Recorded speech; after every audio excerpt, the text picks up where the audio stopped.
आज नवरात्र का 9वां दिन है। नवरात्र के 9वें दिन मां सिद्धिदात्री माता की पूजा होती है। माता जी का जन्म, माता जी के शक्तिपीठ, किस तरह से नवरात्र के 9वें दिन मां की पूजा होती है, ये जानना चाहते हो? वीडियो के अंत तक हमसे जुड़े रहिए। मां सिद्धिदात्री देवी शक्ति के नवदुर्गा रूपों में 9वीं तिथि की अधिष्ठात्री देवी हैं।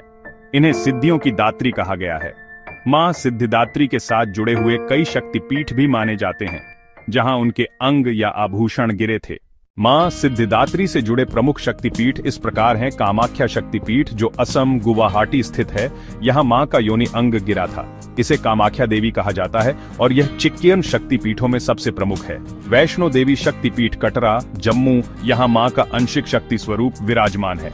वैष्णो देवी में महाकाली, महालक्ष्मी और महासरस्वती तीनों रूप हैं, जिनमें सिद्धिदात्री का रूप भी शामिल है।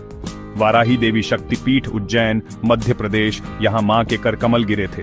यह स्थान वाराही देवी के रूप में प्रसिद्ध है। नैना देवी शक्तिपीठ हिमाचल प्रदेश, बिलासपुर, यहाँ मां की आंखें गिरी थीं। इसे नैना देवी के नाम से पूजा जाता है। विंध्याचल शक्तिपीठ मिर्जापुर, उत्तर प्रदेश, यहाँ भी मां की शक्ति विंध्यवासिनी के रूप में विराजमान है। यह स्थान सिद्धियों की प्राप्ति के लिए विशेष माना जाता है। मान्यता है कि मां सिद्धिदात्री ही भगवान शंकर को अर्धनारीश्वर स्वरूप प्रदान करती हैं और 8 सिद्धियां अनिमा, महिमा, गरिमा, लघिमा, प्राकाम्य, ईशित्व, वशित्व, काम वशित्व उन्हीं से प्राप्त होती हैं। मां सिद्धिदात्री की कथा के अनुसार इन्हें 9वीं नवरात्रि की देवी माना गया है। नवरात्रि के 9वें दिन मां सिद्धिदात्री की पूजा होती है। सिद्धिदात्री नाम का अर्थ है सिद्धियां प्रदान करने वाली माता। मां सिद्धिदात्री अपने भक्तों को समस्त 8 सिद्धियां अनिमा, महिमा, गरिमा, लघिमा, प्राप्ति, प्राकाम्य, ईशित्व और वशित्व प्रदान करती हैं। जब ब्रह्मांड की रचना प्रारंभ हो रही थी, तब भगवान शिव ने आदिशक्ति की उपासना की। उस समय आदिशक्ति ने सिद्धिदात्री स्वरूप धारण कर उन्हें दर्शन दिए और 8 सिद्धियां प्रदान की। मां सिद्धिदात्री के कृपा से ही भगवान शिव अर्धनारीश्वर रूप में प्रकट हुए, जिनमें आधा भाग भगवान शिव का और आधा भाग देवी शक्ति का था।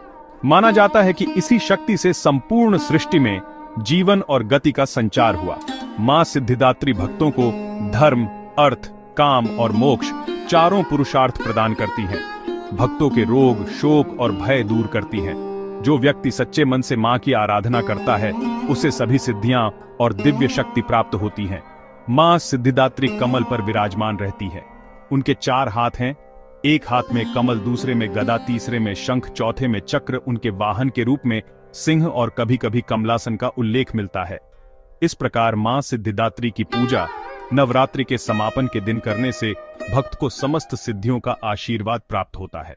मां सिद्धिदात्री नवरात्रि के 9वें दिन पूजी जाती हैं। इन्हें सभी सिद्धियों की दात्री माना गया है। मां की पूजा करने से भक्त को सफलता, ज्ञान और मोक्ष की प्राप्ति होती है। यहाँ मां सिद्धिदात्री की पूजा विधि दी गई है। मां सिद्धिदात्री पूजा विधि: प्रातः स्नान कर शुद्ध वस्त्र धारण करें, कलश स्थापित कर संकल्प लें कि आप मां सिद्धिदात्री की 9वीं की पूजा करेंगे। मां सिद्धिदात्री की प्रतिमा या तस्वीर को लाल या पीले कपड़े पर स्थापित करें। मां के सामने चौकी पर स्वच्छ आसन बिछाकर बैठें, दीपक जलाएं और गंगा जल से शुद्धिकरण करें। फिर मां सिद्धिदात्री का ध्यान करें। सिंहासन गता नित्यम पद्माश्रित कर्द्वया, शुभदास्तु सदा देवी सिद्धिदात्री शुभ प्रदा। लाल या पीले फूल, चंदन, अक्षत, रोली, धूप, दीप, नैवेद्य फल भोग अर्पित करें। लाल रंग के पुष्प मां को अति प्रिय हैं। पूजा के समय मां के इस मंत्र का जाप करें: AUMM ह्रीं क्लीं सिद्धिदात्र्य नमः। इस मंत्र को कम से कम 108 बार जपना उत्तम माना जाता है। मां को नारियल, हलवा पूरी या विशेष खीर का भोग लगाएं। धूप दीप से आरती करें और श्रद्धा से मां का स्मरण करें। 9वीं के दिन कन्या पूजन का विशेष महत्व है।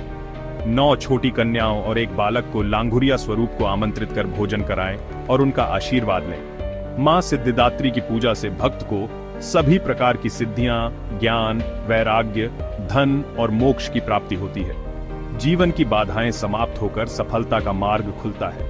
मां सिद्धिदात्री मां की कृपा आप पर सदैव बनी रहे। हमारी ये रिपोर्ट पसंद आई हो तो चैनल को लाइक, सब्सक्राइब जरूर करें। प्रस्तुत रिपोर्ट में कुछ कमी नजर आए तो हमें कमेंट बॉक्स में कमेंट कर जरूर बताएं। गोधरा से पंकज यादव की रिपोर्ट।